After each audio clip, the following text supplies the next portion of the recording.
I should have stayed at home. 'Cause right now I see all these people that love me, but I still feel alone. Can't help but check my phone. I could have made you. Halo, Assalamualaikum, saya Rahmawati dari kelompok 11. Saya dan teman-teman saya membuat video ini untuk menjelaskan bagaimana cara menangani keluhan pelanggan dan memberikan solusi kepada pelanggan agar pelanggan merasa puas atas pelayanan yang kita berikan. Di dalam dunia bisnis, keluhan atau komplain pelanggan merupakanlah hal yang sangat lumrah dan mungkin terjadi. Jangankan perusahaan kecil, perusahaan besar pun kerap menerima komplain atau keluhan dari para pelanggan. Sangatlah wajar karena setiap orang memiliki kepuasan yang berbeda-beda. Namun yang perlu diingat adalah mereview komplain dari pelanggan merupakan hal yang sangat penting untuk keberlangsungan bisnis atau perusahaan. Sebelum kita lanjut bagaimana cara menangani keluhan-keluhan komplain pelanggan, kita harus tahu dulu apa itu keluhan atau komplain. Keluhan atau komplain adalah ketidakpuasan dari seorang pelanggan yang menggunakan jasa atau produk. Keluhan tersebut bisa terjadi karena ketidakpuasan dari berbagai aspek dan pelayanan yang kita berikan. Keluhan tersebut bisa melalui lisan, telepon, tertulis seperti via email, chat WhatsApp, chat SMS, dan lain-lain. Poin pertama ketika kita mendapatkan keluhan atau komplain dari pelanggan yaitu menjadi pendengar yang baik. Semua pelanggan yang komplain didengar tanpa memotong pembicaraannya. Biarkan pelanggan mengeluarkan keluhan-keluhannya. Jangan lupa catat semua poin-poin yang pelanggan sampaikan. Jangan sampai pelanggan mengulangi perkataannya karena itu hanya akan menambahkan masalah. Poin yang kedua yaitu tunjukkan rasa kepedulian atau tunjukkan rasa empati kalian terhadap pelanggan. Tetap berkomunikasi dengan lemah lembut kepada pelanggan, minta maaflah jika memang terjadi kendala atau kesalahan pada produk atau jasa kalian. Jangan menghindar karena ini hanya akan menambahkan masalah. Tetap tunjukkan rasa peduli terhadap pelanggan. Karena apa? Pastinya pelanggan sudah menaruh rasa kepercayaan terhadap bisnis atau perusahaan kalian. Poin yang selanjutnya itu ambil keberanian untuk bertanggung jawab. Memang, setiap perusahaan itu penanganan keluhannya berbeda-beda. Jika perusahaan kecil, keluhan tersebut diarahkan langsung kepada staf, bukan ke layanan keluhan pelanggan.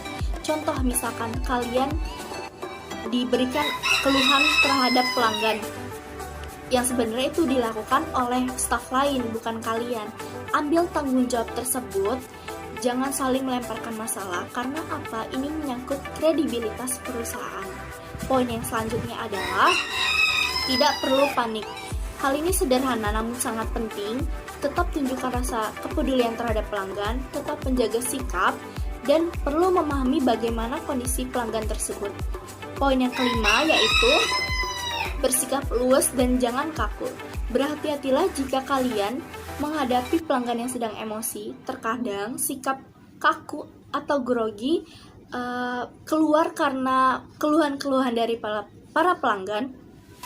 Perlakuan pelanggan seperti keluarga, teman, atau saudara, tapi dengan batasan-batasan tertentu. Selanjutnya akan dijelaskan oleh teman saya yaitu Wafiuddin. Halo, Assalamualaikum, nama saya Wafiuddin. Saya akan melanjutkan penjelasan yang telah disampaikan oleh Rahma. Untuk poin berikutnya yaitu poin ke-6, berikan solusi cerdas dan tepat. Yang paling dibutuhkan pelanggan adalah solusi yang cerdas dan tepat. Jika pelanggan sudah meluapkan semua keluhan dan emosi sudah mereda, maka sampaikan beberapa solusi yang mungkin bisa dilakukan oleh perusahaan. Selanjutnya yaitu poin ke-7, sepakati solusi. Jika sudah ada solusi yang diambil, maka jadikan sebuah kesepakatan bersama. Jangan mengambil kesepakatan sendiri. Karena kesalahan besar jika Anda menyetujui sebuah solusi yang tidak dapat Anda kerjakan. Poin ke-8 yaitu obati kekecewaan pelanggan. Jika perlu, Anda tawarkan beberapa keterangan khusus atau hadiah tertentu berupa voucher diskon. Atau Anda juga bisa menawarkan produk lain yang lebih baik untuk mengobati keluhan pelanggan. Poin ke-9 yaitu catat keluhan untuk dijadikan evaluasi. Evaluasi menjadi hal yang sangat penting bagi perusahaan ketika setiap keluhan dijadikan sebagai bahan evaluasi. Tujuannya agar perusahaan dapat meningkatkan kualitas produk atau jasa yang diberikan untuk pelanggan. Poin ke-10 yaitu berdayakan semua karyawan untuk mengatasi keluhan. Jika sudah dievaluasi, kemudian berdayakan semua karyawan untuk mengatasi setiap keluhan. Jadi keluhan pelanggan merupakan tanggung jawab setiap karyawan dan menjadi evaluasi bersama. Kesimpulannya, ketika keluhan pelanggan dapat diselesaikan dengan baik oleh perusahaan, maka perusahaan tersebut akan mendapatkan nilai tambah di mata pelanggan. Demikian langkah untuk mengatasi keluhan pelanggan yang dapat kami sampaikan. Selanjutnya, contoh cerita menangani keluhan pelanggan akan disampaikan oleh teman saya, yaitu Tiara. Saya akan menambahkan 2 contoh cerita bagaimana cara menghadapi komplain dari konsumen. Cerita pertama, seorang pelanggan wanita membeli sepasang sepatu di sebuah toko. Ia butuh sepatu itu untuk mengunjungi kliennya dan ingin terlihat anggun. Lalu, keesokan harinya wanita tersebut mengenakan sepatu itu. Saat perjalanan, salah satu dari tumit sepatu itu lepas. Dia merasa kecewa dan stres. Ia malu harus mengunjungi klien dengan keadaan pincang. Setelah kejadian itu, ia menghadapi minggu yang sibuk sehingga tidak dapat memperbaiki sepatu tersebut. Pada hari Sabtu, ia pergi ke toko sepatu dan menjelaskan apa yang telah terjadi minggu lalu. Kemudian pramuniaga toko memaksanya untuk melihatkan bon pembelian sebagai bukti telah melakukan pembelian sepatu di toko itu. Wanita itu mengatakan telah kehilangan bon yang dimaksud. Pramuniaga memperbaiki sepatu yang rusak kecuali ada bon pembelian. Pelanggan marah, ia berdebat dan menaikkan nada bicaranya. Setelah berargumen 15 menit, pramuniaga itu akhirnya setuju untuk memperbaiki sepatu itu. Begitu sepatu itu selesai diperbaiki, wanita itu pulang dan berjanji tidak akan pernah kembali ke toko itu untuk membeli sepatu lagi. Kedua, seorang pelanggan membeli sepasang sepatu di sebuah toko. Sama juga, dia membutuhkan sepatu itu untuk mengunjungi klien penting dan ingin terlihat cantik.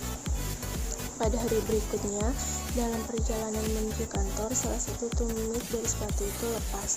Wanita itu kecewa dan stres. Dia juga merasa malu karena harus menemui klien dengan satu tumit yang lepas. Ia menghadapi minggu yang sibuk sehingga tidak dapat memperbaiki sepatu tersebut.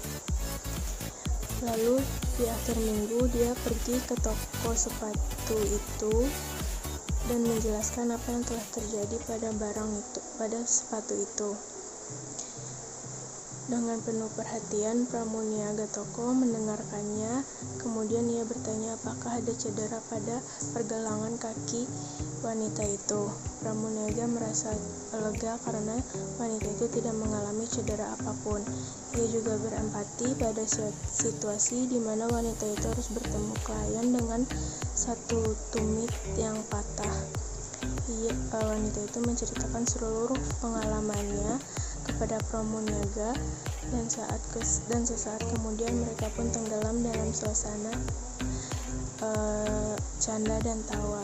Pramuniaga itu berjanji untuk memperbaiki sepatu itu dalam waktu 20 menit dan dia menghibur wanita itu dengan menunjukkan sebuah rak sepatu keluaran terbaru dari toko itu dan menyarankan untuk mencoba beberapa sepasang sepatu tanpa harus melakukan pembelian. Wanita itu mencoba beberapa sepasang sepatu dan memutuskan untuk membeli salah satu dari sepatu itu. Setelah sepatunya selesai diperbaiki, pelanggan itu mengucapkan terima kasih dan dia berjalan pulang. Sesaat sebelum dia pulang, pramuniaga menghadiahkan pelanggan itu dengan sepasang stocking. Pelanggan itu terkejut dan mengucapkan terima kasih. Pramuniaga menjawab, "Sayalah yang harusnya berterima kasih karena Ibu sudah datang kembali ke toko kami dan memberikan kesempatan kami untuk memperbaiki kesalahan kami." Dalam cerita kedua, Pramuniaga menyenangkan pelanggannya lewat hadiah yang dia berikan.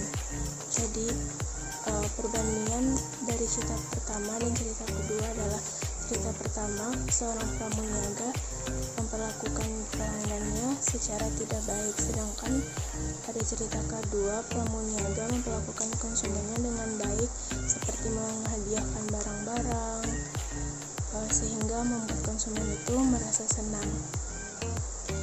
Baik, sekian dari saya dan teman-teman dari kelompok 11.